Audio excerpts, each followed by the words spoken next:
Welcome to Out of Bounds. My name is Kieran Francis, and here with me is Aidan Cellini to discuss Geelong's 71-point win. And they're through to a grand final. How did you see the game, Aidan? Well, from start to finish, it just seemed like Geelong were all over the top of Brisbane. They're obviously the more experienced side of the night, and that showed.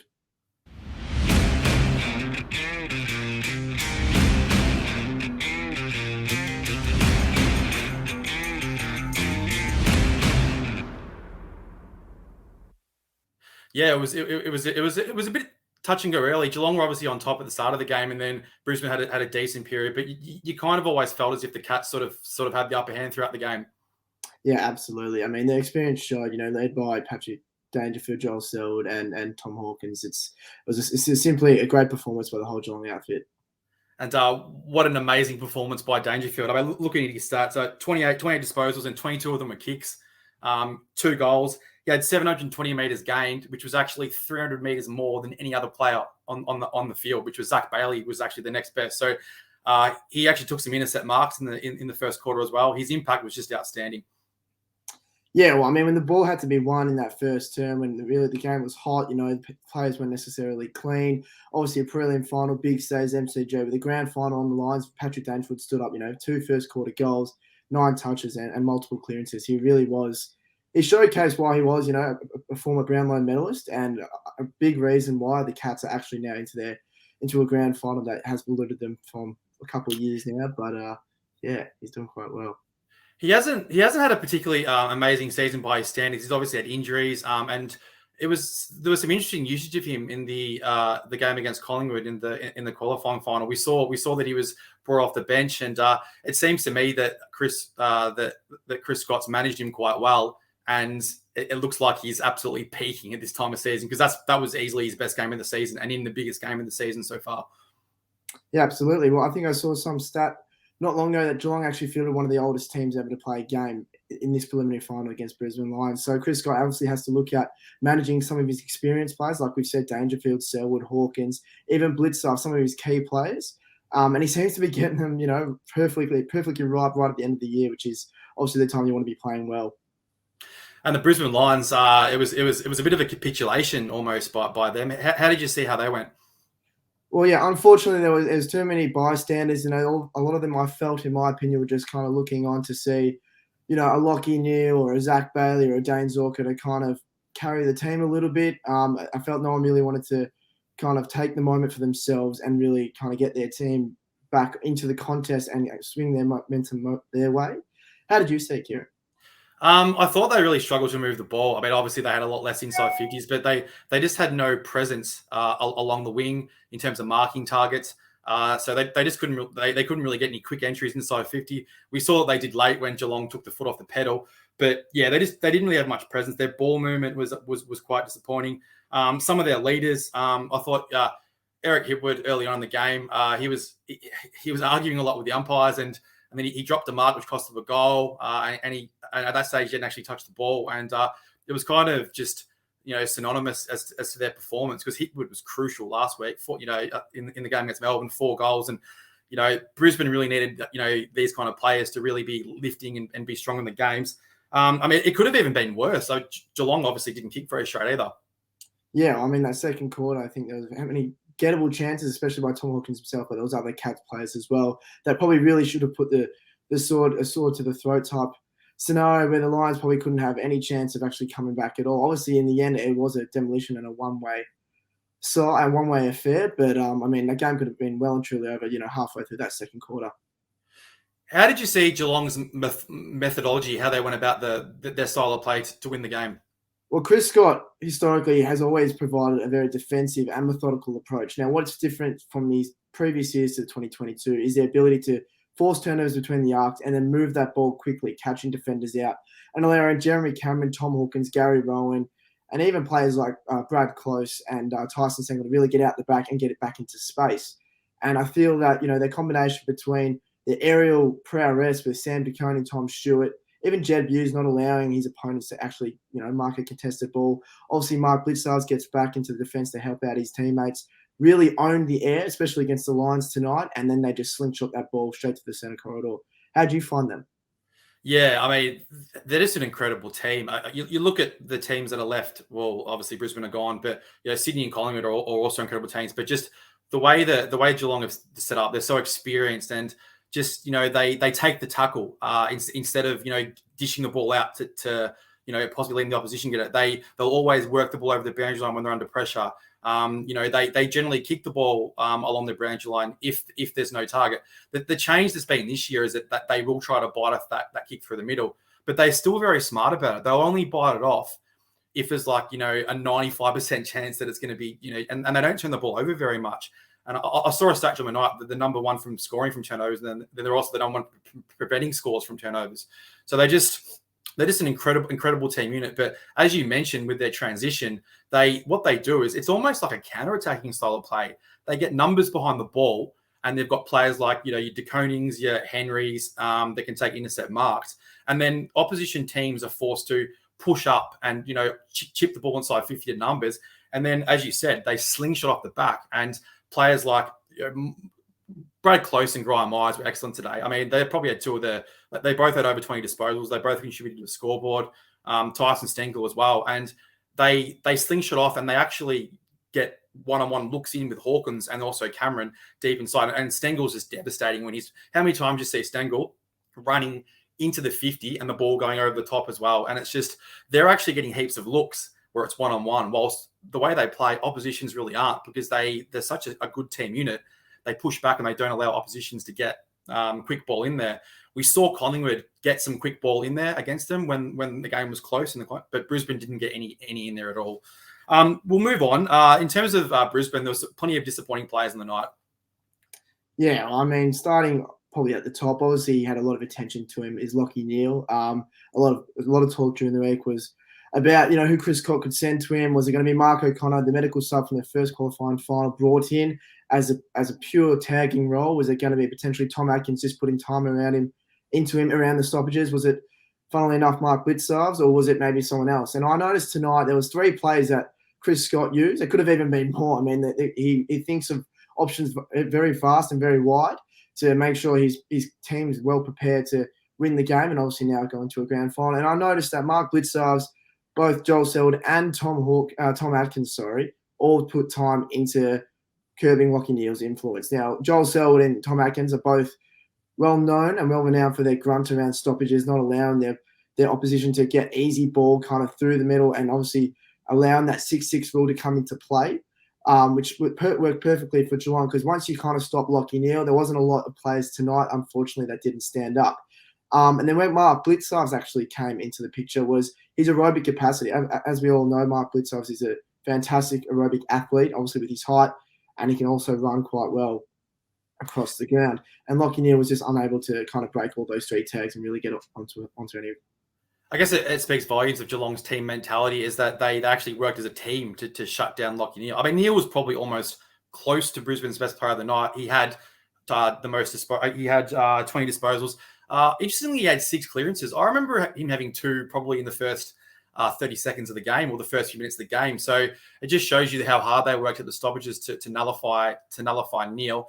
And just the fact that whoever was responsible for him made sure that they locked down. There was no, that player trying to get out the back and get their own football or whatnot. They locked down him, and it was quite incredible. Some other lines that struggled. Hugh McCluggage, who's had a magnificent season. 17 disposals, and he only had 273 metres gained, which, when you put alongside Patrick Dangerfield's 720 metres, that's a pretty disappointing game. Yeah, well, Hugh McCluggage's big asset is being able to carry the ball and being that kind of 60, 70, 80-metre player, running 10, 15 metres and delivering at 50 metres with accuracy and precision with his kicking use. Unfortunately, tonight, he just couldn't kind of get himself going. I think maybe the pressure and the physical contest kind of wore him down a little bit, and they just weren't able to break away from stoppage that often, the Brizzy Lions, which, Hugh McCluggage is kind of renowned for that. He's not necessarily the toughest player, especially in the Brisbane lineup. Not to say that he's not at all, but he's a very polished player. Both sides of the body he's very proficient in. And unfortunately, for the Lions' perspective and Lions' sake, he just couldn't help set up them.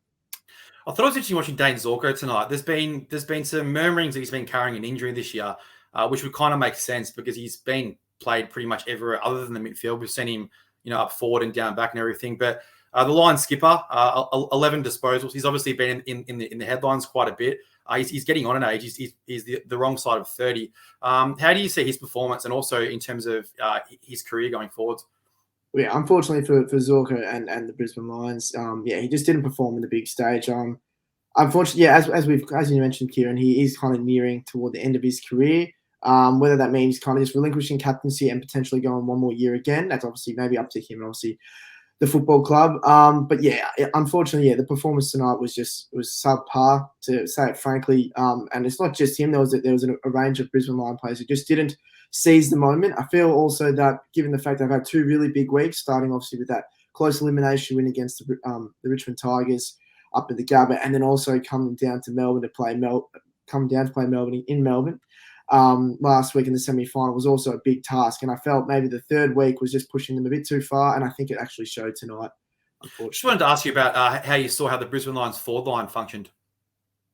Yeah, well, I mean, they've got star power all over. I mean, arguably probably the best offensive team in 2022. You've got Charlie Cameron, Joe Danaher, Eric Hillwood since he came back from his ACL injury. Dan McStay usually pops up. Lincoln McCarthy is a viable option up forward, and usually potentially resting midfield as well, maybe like a Zach Bailey or maybe even Devin Robinson kind of playing a negating role. Unfortunately, yeah, tonight Eric Hillwood was the only multiple goal scorer. I think Danaher was kept goalless after he missed a few kind of gettable shots by his standards as well.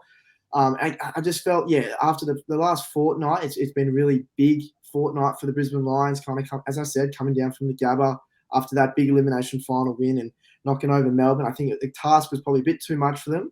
And, the options coming inside 50 were quite dire. They weren't necessarily effective options, and they didn't give their forwards the best opportunity. But, I mean, that just speaks volumes to the Cats' defence, both their back six, but also as an 18-man unit. They just were able to restrict the Lions' ball movement coming out from the midfield, as well as obviously going in with some effectiveness at all. One line I thought that had a decent game until he got injured was Cam Rayner. Every time he got the ball, he was creating something, and he was, busting tackles, and he set up quite a few of the scores earlier. I actually found it amazing. He only had 8 disposals. I know he went off injured early, but it felt like he had a lot more of the ball during that half, and you kind of felt that once he got injured, and it was pretty much the end of his night, that was going to be, he was going to be maybe the spark that could get Brisbane back into the game when they were down by 4 or 5 goals. Yeah, well, I mean, Cam Rayner's kind of been teasing all footy fans, especially Brisbane Lions fans, with his potential.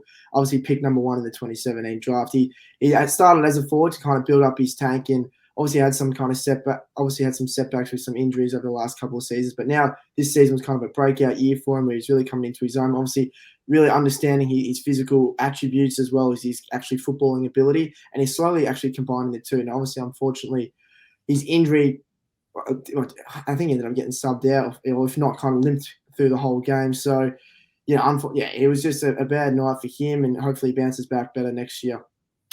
And there's always heartbreak stories going into grand finals as well as happy ones. But we need to talk about Max Holmes, who obviously did his hamstring during the third quarter, I think it was, and we could see that he was visibly upset. Let's talk about that. I mean, the poor kid's obviously going to miss the grand final. Yeah, well, I think for Cats fans, that's probably the only negative you can take out of this game. I think Max Holmes is incredibly underrated, despite his age and maybe his experience. I think he's one of the best runners, and he complements that Geelong side so well. Like kind of an Isaac Smith back when he was at his prime back at Hawthorn. Just had the ability to run up and down the wing and create that overlap to really catch out opposition defenders. As we saw visibly during that third term, we saw him almost shed a tear and slap the ground in frustration that it looks like he's probably going to miss the grand final. How did you take that injury of Holmes? Yeah, well, I mean, straight from the first bounce, he actually set up their first goal by taking intercept mark. He edged Devin Robertson on the ball and took 50 mark, and he was excellent. He was actually the top-rated player on the ground for champion data rankings when he got injured, and he's also been statistically, by rankings points, the best wingman in the league in the past 2 months, which is quite astounding. For a kid who hasn't played that much football, and the way he the player he most reminds me of in terms of modern wingman is Ed Langdon from Melbourne, just with the pace and they back him in and they use him and stuff. And we talked about Geelong's ball movement and how Geelong are looking to slingshot the ball, and he's a really important player to them in terms of in that slingshot process. So I guess the question is and another thing to worth note is that Devin Robertson was actually tagging him. So, and Devin Robertson is the Lions' #1 tagger, and he started on him, and that leads you to believe that, Chris Fagan felt that Max Holmes was, one of the most important players. So, who do you think for Max Holmes? Yeah. So, we'll move on. Where to now for Brisbane? Well, I mean, it's not necessarily a bad year. It was quite a good year. Obviously, making a preliminary final, the Final Four. You can't really fault them on many fronts. I feel like they're in the market. I think Josh Dunkley might be making his way up there. You got the number 1 pick, father-son, Will Ashcroft, probably coming in as well. He's nominated the Brisbane Lions as well, so he'll be there in 2023.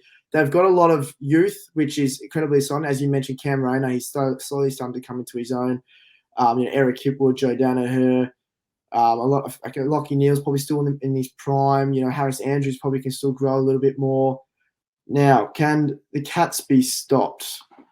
Heading in as strong favourites going into the 2022 AFL Grand Final, Geelong will have to kind of be the favourite, regardless of tomorrow's result between Sydney and Collingwood.